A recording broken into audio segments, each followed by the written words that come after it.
Hello mga ka-low-carb and mga kaplantito at plantita. Start na naman tayo magtanim dahil summer na. Ngayon ay Marso.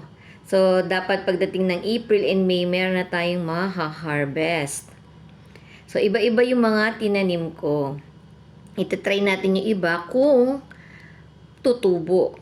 So, ayan o. In few days, meron ng mga dahon na lumabas. Yung kamatis dyan, naligaw lang yan, transfer ko lang dyan sa iba tumubo yun, yung dalawang kamatis. Ayan o.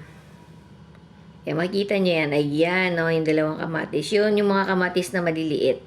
Galing sa tanim. So, ayan, i-prepare na yung pagtataniman. Kailangan malagyan ng kulambo para hindi ganoon kainit at hindi masunog ang mga lettuce. Ayan, no?